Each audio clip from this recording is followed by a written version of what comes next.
Estamos estudando, para quem não sabe ainda, a história da igreja, acho que a maioria sabe, e nós não conseguimos terminar completamente o terceiro período, que vai do ano 1000 ao ano 1500, porque faltou só o finalzinho, que é o fechamento da Idade Média, o ocaso da Idade Média, né? O declínio da Idade Média, o fim da Idade Média. Isso a gente não tratou. É bem rapidinho, é só para a gente dizer o que vai acontecer e por que o mundo vai mudar. Por que vai deixar de ser Idade Média, certo? Isso é interessante a gente falar, porque tem influência sim na chegada da Reforma. Deus usa até mesmo a cultura, o mundo secular ele usa para levar a sua igreja numa determinada direção. Isso nós vamos ver agora. Então, vamos tratar disso primeiro, depois a gente passa para a última parte, então, dos últimos 500 anos. Vamos falar do ocaso da Idade Média.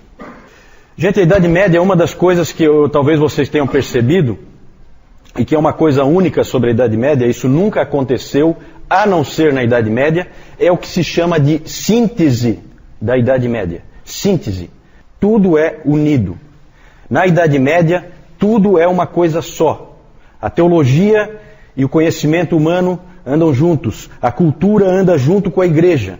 O governo anda junto com a igreja, que anda junto com o cristianismo. Tudo está unificado. Tudo em torno do cristianismo. Então isso é o que é chamado de síntese da Idade Média. Isso aí aconteceu só uma vez na história, só na Idade Média, e eu acho que não vai acontecer nunca mais. Essa união de tudo, certo? Claro que Deus tinha algum propósito com isso, que é difícil para a gente imaginar qual seja, mas algum propósito ele tinha. Outra coisa que também a gente percebe, que vocês já perceberam no nosso estudo, é que Deus confinou o cristianismo na Europa. O que ele queria com isso?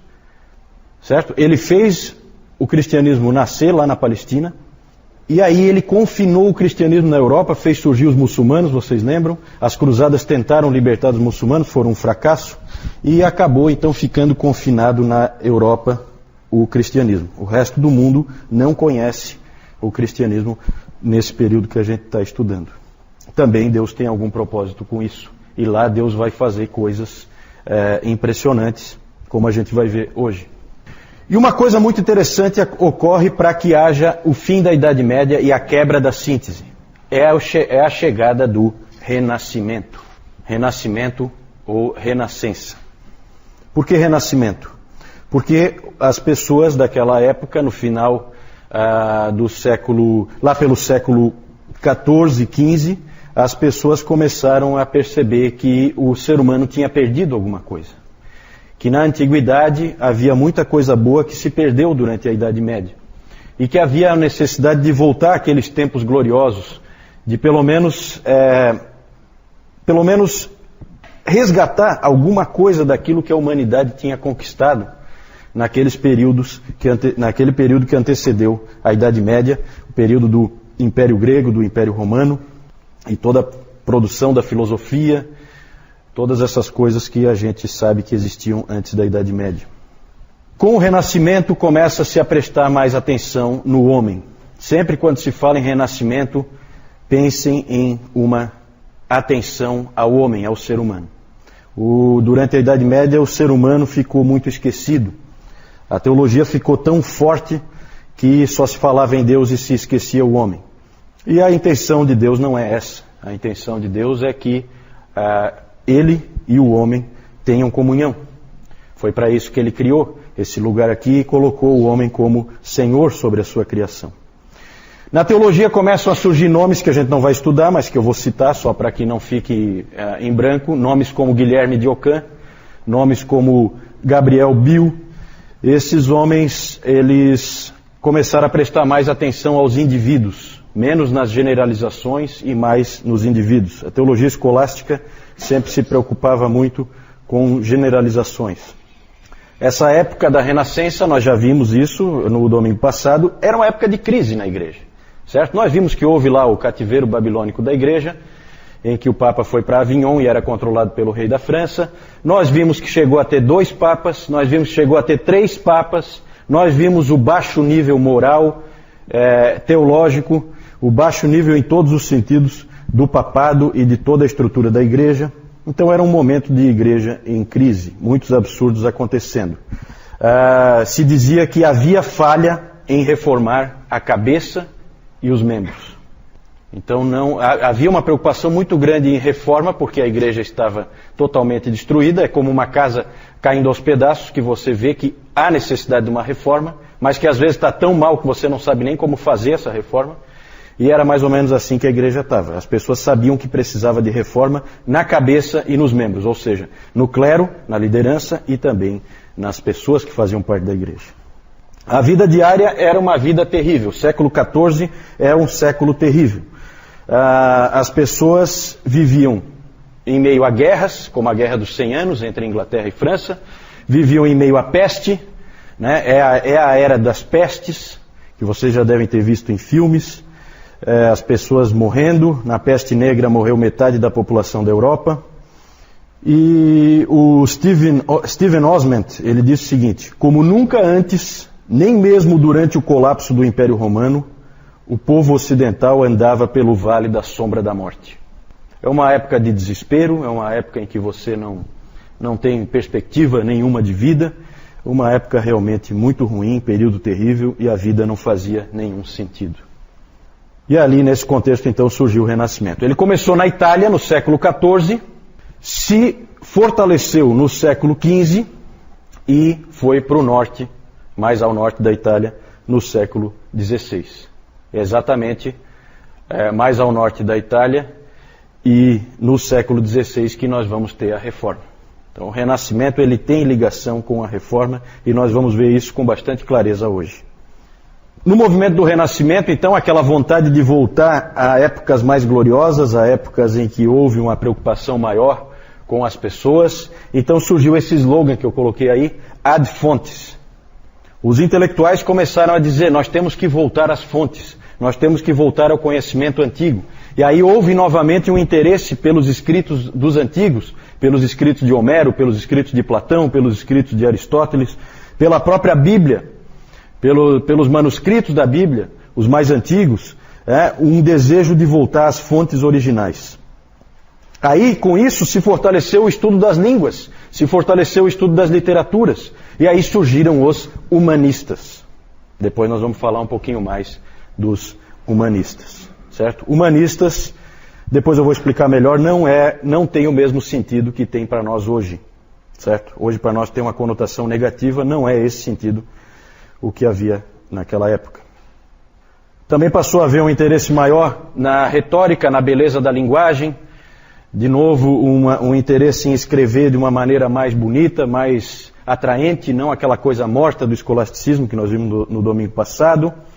E, claro que isso vai ter um impacto na teologia também, porque as pessoas começam a escrever diferente, e os reformadores escrevem diferente dos teólogos escolásticos.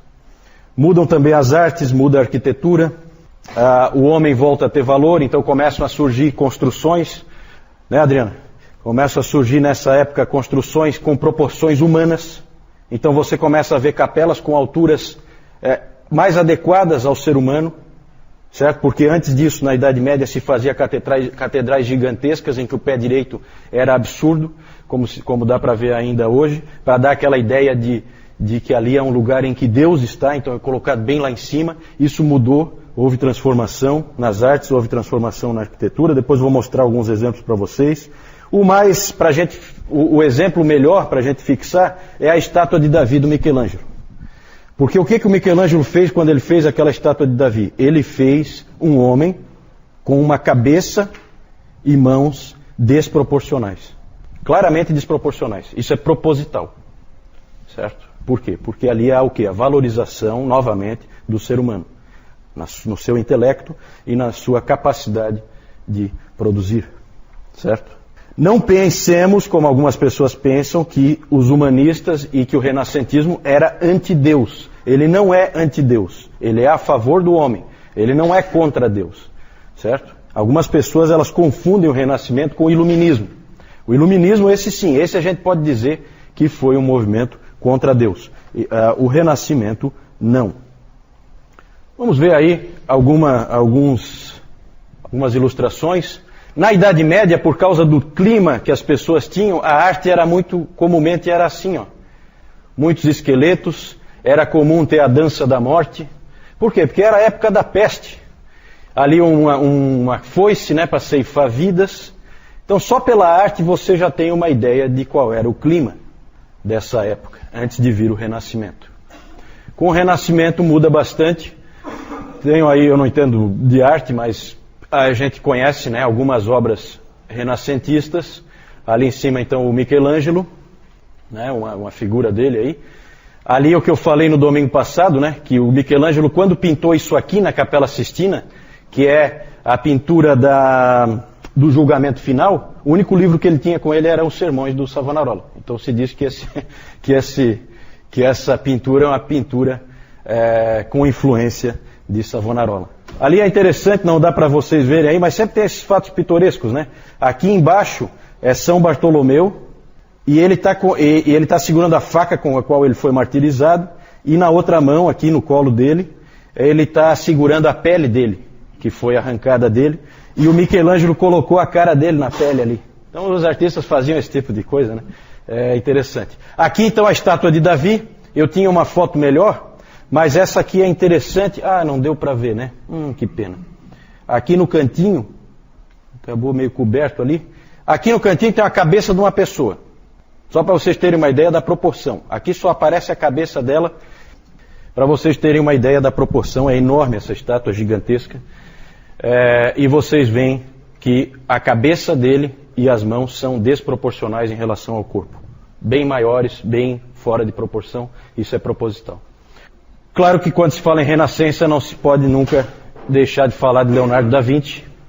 E aí vocês veem de novo a valorização do ser humano. O homem como é que é o nome desse homem aí que me ajuda?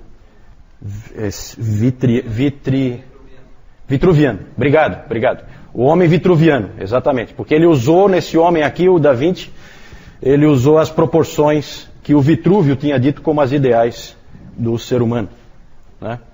A Mona Lisa, que todo mundo conhece, o quadro da Última Ceia, né? Nessa época, só para vocês terem uma ideia do impacto dessa época, com a Renascença começa-se a pintar as pessoas como elas são. Isso não acontecia antes. As pessoas passaram a ser retratadas. Então hoje quando a gente tem a fotografia em que a gente vê como uma pessoa era, a gente tem muito a dever para a Renascença, porque na Renascença surgiu essa ideia, não, vou pintar o indivíduo como ele realmente é. E aí ele fica ali e tal, o pintor vai e pinta como ele é. Então daqui para frente as figuras que a gente vê são como a pessoa era realmente, diferente das figuras que a gente viu até agora, que eram mera imaginação, né? Então é isso.